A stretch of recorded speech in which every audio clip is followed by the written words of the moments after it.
Tervetuloa tänne Timpurilta-talon YouTube-kanavalle. Tänään me asennetaan Finfoam rossipohjaeristettä, mutta aluksi mennään intro pariin.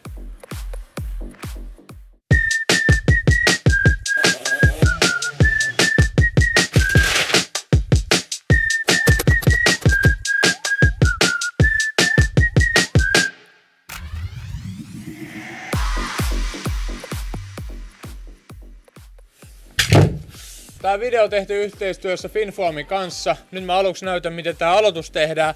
Sen jälkeen lähdetään latomaan tätä. Tää on yhtä helppoa kanssa tai laminaattia, tai vinyyliä, tai parkettia. Käytännössä, kunhan se alu tajuaa ja nämä on kaikki suoraan laitettu runkopuut, niin kaikki on hyvin.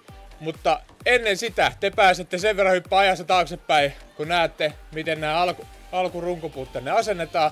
Ja sen jälkeen katsotaan tarkalleen, miten tämä Finfoamin asennus toimii. Seuraavaksi mä rupean katsoa, kuinka suorasta tää mökki on. Ja tosissaan alkuvaiheessa ei vielä kiinnostanut, koska rakenteet ei ollut näkyvillä. Nyt me sitten nähdään nämä kantavat rungot täällä ja me ruvetaan vahvistamaan näitä runkoja. Niin tässä vaiheessa meidän sitten tarvittaessa pitää suoristaa sitä, koska me halutaan lattia kuitenkin suoraksi. Muuten se aiheuttaa meille haastetta sitten joka ikisessä työvaiheessa. Eli tarkastetaan nyt, kuinka suorasta tää mökki on, jonka jälkeen me tehdään tänne kantava runko lattiaa. Pyritään tekemään se suoraan, ettei tarvitse tehdä kompromisseja. Ja sen jälkeen päästään sitten tekemään loput nämä kantavat seinärakenteet valmiiksi. Eli ensimmäisenä työvaiheena, kun tehdään Finfoamin rossipohjaa, niin tehdään siihen kehys ympärille. Eli käytännössä meidän pitää saada samaa korkoa kaikki meidän vasojen yläpäädyt kulkemaan kauttaaltaan läpi. Ja siihen me joudutaan käyttämään tietenkin laseria. Passin kanssa se on aika haastavaa. Siirtää useampaa kertaa. Tää mökki oli pari senttiä vinossa, niin tällä avulla me saadaan sitä suoristettua sitten, koska Finfoamin rossipohjaeristeet asennetaan tasaiselle pinnalle. Se ei voi olla 2 senttiä vinossa. Siihen vielä laitetaan lisää ruvveja, tohon tulee nyt se palane. Mut käydään välissä laittaa toi puoli, kun sehän oli nyt valmis kanssa.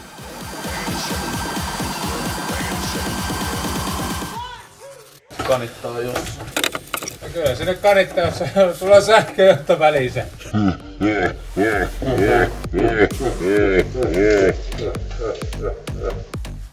Pitää tarkastaa, että mahtuuko se olemaan siinä vai pitääkö siitä saada vielä siitä rungosta pala pois. Runkotolppaa voidaan kyllä leikata, mutta tää halutaan niin järeinä ja yhtenäisenä sitä läpi, mitä vaan pystyy. Saatko kuule pidettyä siinä?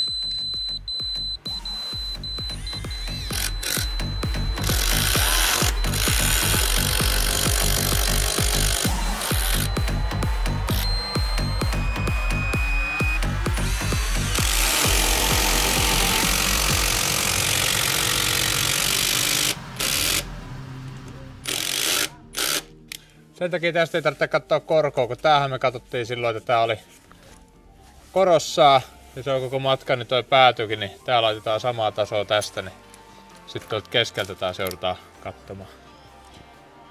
Enää ei tarvitse kun tonne kehykseen laittaa yksi tämmönen vajaa metrikokoinen palane ja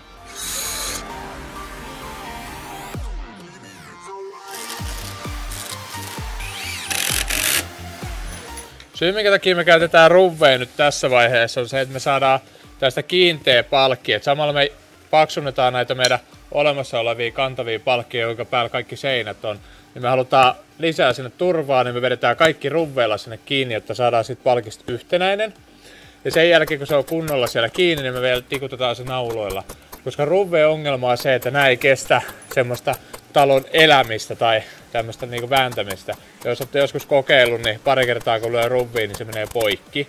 Ja taas naula, se on tehty siten, että se kestää vaikka parikymmentä kertaa vääntää tälle edestäkin, niin se ei mene poikki. Se johtuu siitä, kun nämä ruvvit on karkastuja ja naulat ei. Oli siellä joku hiesoero. Ei, se oli bitumi. Sen jälkeen kun meillä on kehys rakennettu ympärille, sen jälkeen asennetaan sinne rautoja. Me käytetään Pasloden palkkikenkiä, tämän mallisia. Mä rupeen nyt kiertää tätä rungon alareunaa ja laittaa siihen näitä palkkikenkiä. Ja nämä on siinä mielessä käteviä, eli näissä on täällä ylhäällä nämä 2 piikkiä. Niin se helpottaa siinä, että mun ei tarvii pitää kiinni tässä näin ja siinä zoomailla kiinni. Eli mä käytän itse tästä tätä puukalikkaa nyt jeesinä itselleni. Eli mä pystyn zoomailla sen tästä näin. Tästä näin kohdalleen, mihin se tulee. Siihen. Ja sitten annetaan vasaralla naput sinne piikeille. Ja nyt se on niinku valmiina siinä, mihin mä sen haluan. Jonka jälkeen me ammutaan Paslode ankkurinaulat tosta kiinni. Ja sit se on valmis. Ja näiden kanssa kannattaa ehdottomasti kyllä pitää suojalasit päässä, koska näistä kun nää ammutaan, niin se sylkee yleensä ton muovin, mikä pitää näitä yhdessä, niin se sylkee sen aina ties minne. Usein itse laitteen käyttäjää päin, niin siinä olisi hyvä olla lasit päässä. Sitten nämä tulee näihin päätykehyksiin, eli meillä tulee koolaus tälleen pitkittäissuuntaisesti.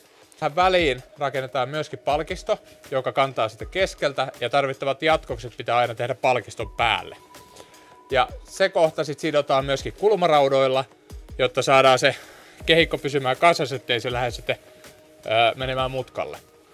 Tämän Finfoam rossipohjan tekemisessä tärkein on kuitenkin katsoa se, että me käytetään 2/6 runkoa, koska se eriste on 21 cm vahvaa, eli 210 milliä, ja se tulee alaspäin tästä rungosta 145 mm ja ylöspäin tästä rungosta 65 mm, eli yhteensä 210 mm. Sen takia meidän on tehtävä runko vähintään tästä 2/6, jotta se sitten mahtuu tänne väliin kulkemaan. Ruvetaan hommiin, eli pääniskat paikalleen ja sen jälkeen jatkot näihin ja sen jälkeen päästäänkin asettelemaan Finfoameihin. Helppoa kuin heinänteko.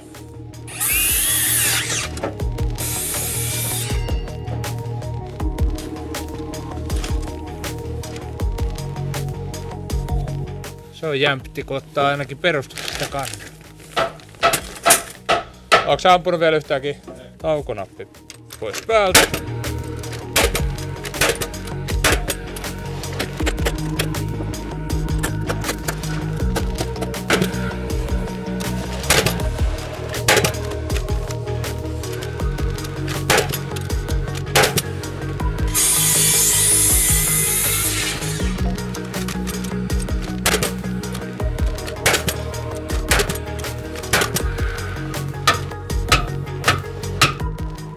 Ja eli nyt ammutaan päädyt kiinni. Nehän korot oli katsottu silloin laaserilla, että ne on kunnossa.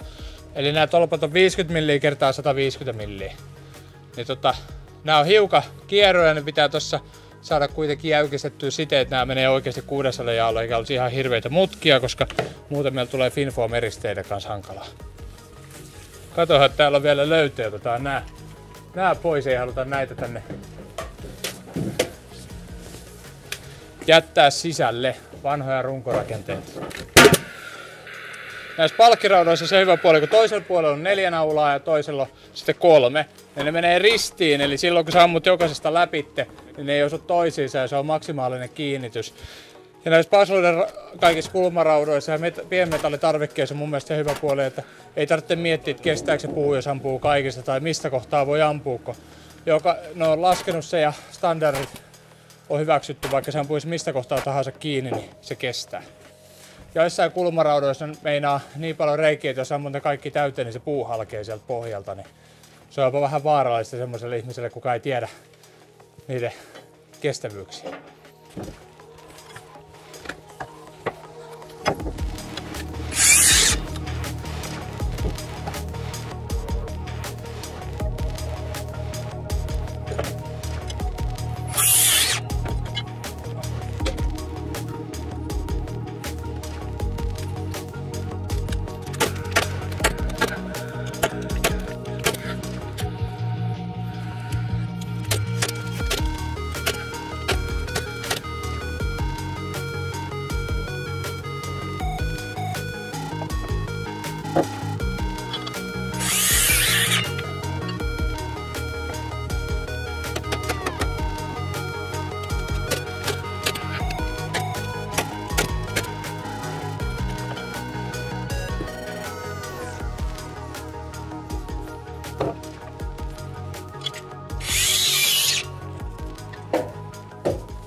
Sehän meni hyvin. Se meni tosi hyvin.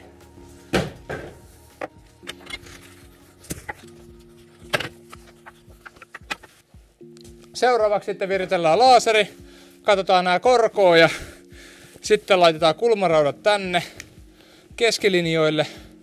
Ja sen jälkeen päästäänkin asentaa finfoamia vielä. Joo, laitetaan sitä korkoja laittamisesta ja kulmarautoja kohdasta nyt teille timelapseen, niin teette kyllästys siellä kuoliaaksi, kun tää ei oo niin mielenkiintoista.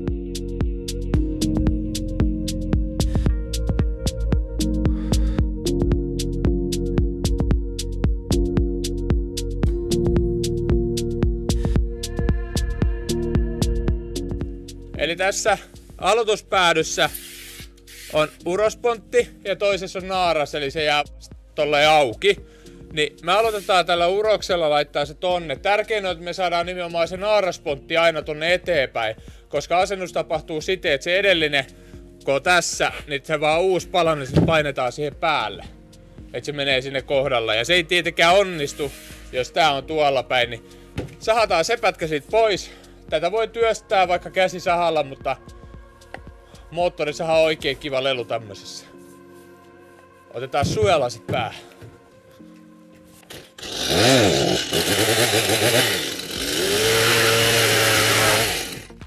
Ja nyt ekana hommana on laittaa tää tohon ekaan väliin.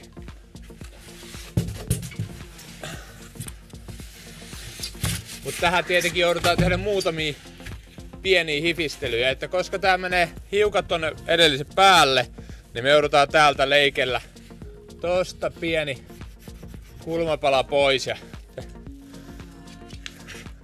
täältä nyt sama juttu, koska me ei olla vielä purettu näitä kantavia tolppia täältä.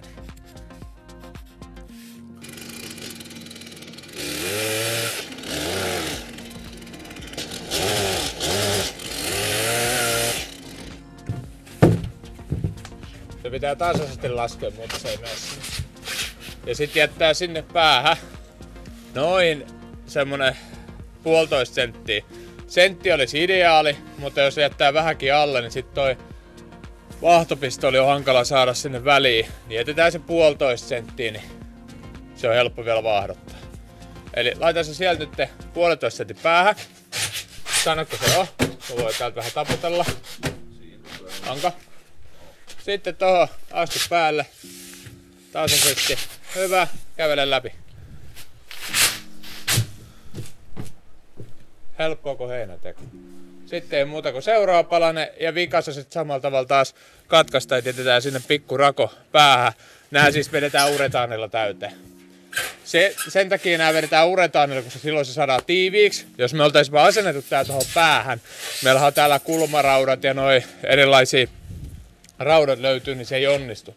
Niin tulkaas katsoa vähän lähemmin, niin mä näytän miten tänne pitää laittaa uretaanit. Eli kuten näette, tässä Finfoamin rossepohjaeristeessä tämmöiset siivekkeet, niiden on nimenomaan tarkoitus jäädä tänne sivuille näin. Se jättää tätä tiiviiksi ja tätä ei erikseen tarvii uretaanilla vaahdottaa näitä reunoja. Vaan se myöskin sopii sen, että mikäli teillä on vähän muutaman milli isompi tai pienempi se rako, niin se silti toimii hyvin toi eriste. Nyt sitten katsotaan, onko meillä pistoli ehjänä. On, hyvin tulee vaahtoa. Eli laitetaan tää naaraspontti siitä täyteen. Siinä on vähän saanut naaraspontti kyytiin, avataan hiukan noin. Täyteen. Ja sitten tähän näin vapaamuotoiset. Tarkoitus on saada vaan nämä kaksi pysymään niinku toisissaan kiinni, että laitetaan vaikka tommonen noin. Iso aaltokuvio, tää on kiva. Noin. Siinä on. Sitten otetaan se seuraava Finfoami. Pidätkö se Sakari sieltä päästä? Siinä joudutaan taas ihan pikkasen ottaa niitä reunoja. Kuten näette, onnistuu kans puukolla leikkaaminen. Kun käsittelette, niin yrittäkää olla hellävaroinen, että jos täällä nyt muutama tämmönen siiveke menee rikki, niin se nyt ei ole mikään maailman loppu, mutta jos nämä kaikki siivekkat on ihan paskana, niin sit käytännössä siitä ei saa enää semmoista hyötyä, mihin ne on suunniteltu. Sitten ei muuta kuin takaisin. Ja laitetaan sitten tää kohta tohon edelliseen kiinni. Sitten nimenomaan täältä päin lähdetään sitten taputtaa.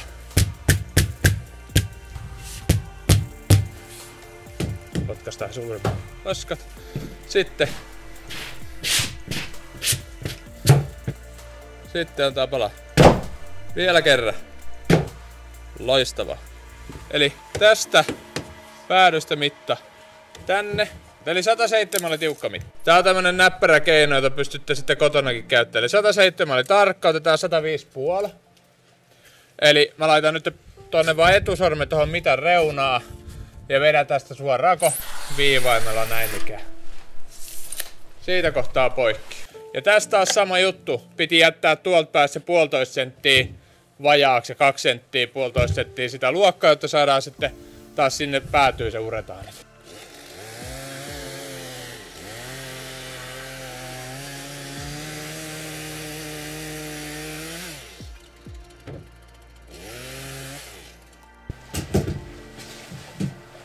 Tasapäin puretaan, mitäks niin? Ja tässä on aloitusfase.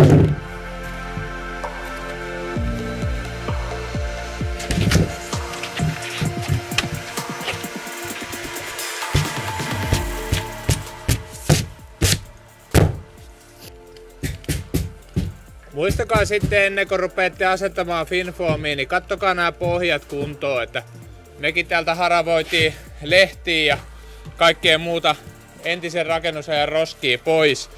Täältä lähtisi 10 jätesäkillistä, eli semmonen 1,5 kuutio sitä tavaraa. Nyt että on aika puhdas tää pohja tässä alla. Se, että jos siihen nyt tulee muutama Finfoami palanen, niin se ei haittaa.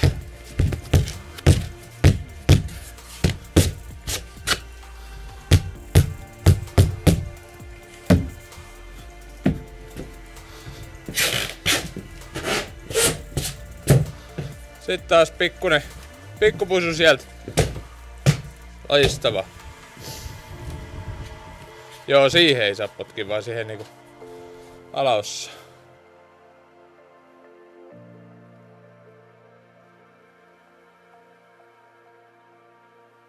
Ja yleensä jos tässä tarvitsee hampaatirvessä hakata tai muuta vastaavaa Finfoami rossipohjajärjestelmän kanssa, sitten on jotain tehty väärin, joku jako on väärin tai muuta vastaavaa. Yleensä menee aika hyvin, kun laittaa pontille tohon se kohdalla ja sen jälkeen kävelee päällä. Tämähän on siis siitä oikeasti kiva eristä, kun tää saman tien kestää niinku paino. Tähän voisi vaikka valaa tänään betonilattia päälle. Et tää kyllä kestää se. Et mulla on oma kotitalokin nykyinen, missä mä asun, niin on tällä samalla Finfoamin rossipohjalla tehty. Tässä löytyy 2 eri versiota. Meillä on suoraan tää versio, jonka saa suoraan tehdä vaikka valun tähän päälle. Esimerkiksi mun omakotitalossa suoraan 10 senttinen betonivalu tämän Finfoamin eristeen päälle.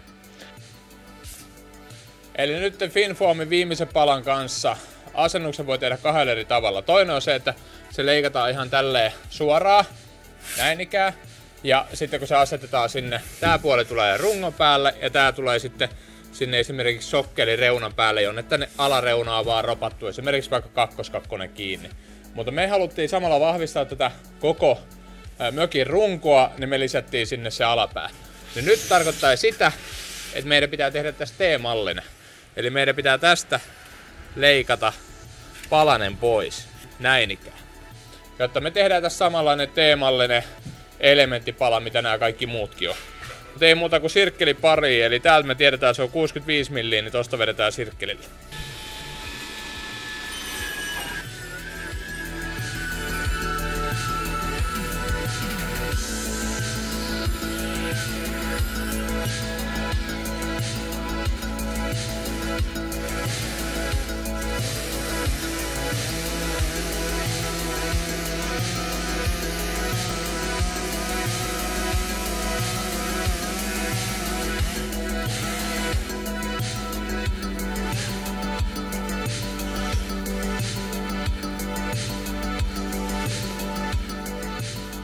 Tuossa meillä on se sirkkelillä vedetty reuna, se on tasa 6,5 sentissä.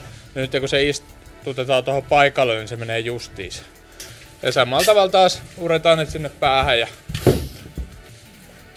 tosin nyt kun tässä ei ole niitä lirvakkeita tallella, niin on ihan hyvä mennä sitten alapuolelle vetämään uretaanit tähän rakoon.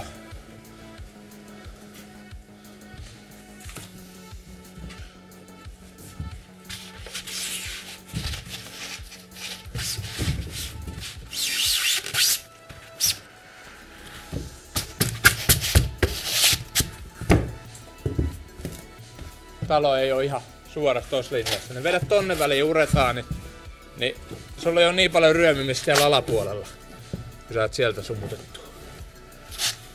Paremmalta kuulostaa joka kohtaa tollain kunnon paineella vaan. Eli siis tuolla päädyssä sulla oli tiukka sovite, tässä päädyssä jäi vähän tilaa, mutta siihen vedettiin nyt uretaanit tähän ja vielä sen verran pitää mennä tonne alas ryömimään ja täyttää se rako. Tähän väliin, missä on nämä lirvakkeet, se pysyy tiiviisti, samalla tarkastetaan se, että se on niinku hyvin sieltä. Mikäli sieltä on lirvakkeet esimerkiksi asennuksen aika tippunut, niin ei muuta kuin uretaanit alhaalta päin. Ei ole mitään maailman mukavinta hommaa siellä ryömiin, mutta toisaalta sekin on tehtävä. Ja ei siinä. Viikapala vielä paikalle ja sitten meillä on Finnfoamin rossipohja uretaanin raitoja vaille valmis.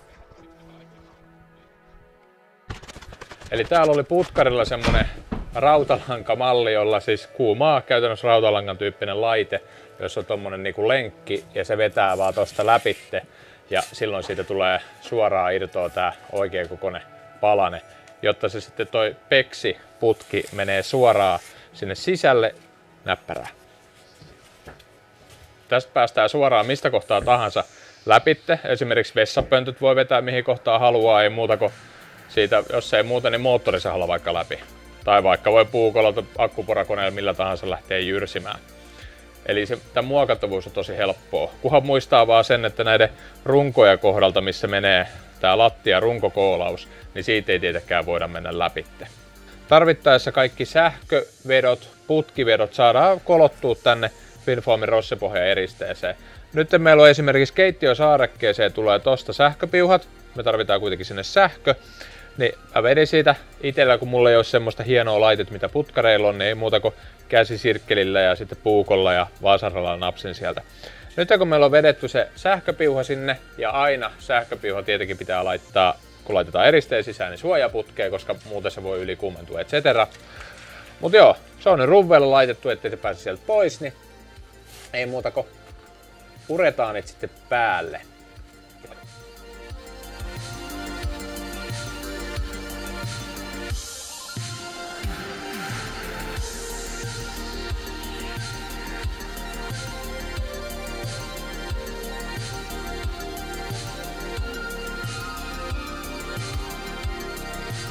Myöhemminhän meillä tulee tähän levy päälle lattialämmitys ja plaanot ja sitten vinyylit etc. Mutta se on sitten myöhempien videoiden operaatio. Kiitos, jos jaksoitte katsoa video tänne loppuun asti. Tosta olette kanavan tilauksia ja tosta pääsette seuraavien videoiden pariin. Me jäädään tänne asettelemaan tää loppuun. Kuinka paljon? Älä vittu viitti. Ei tuu. Mikko joutui lähtemään ostaa palkkia rautakaupasta ja mä oon nyt täällä se stuntmanina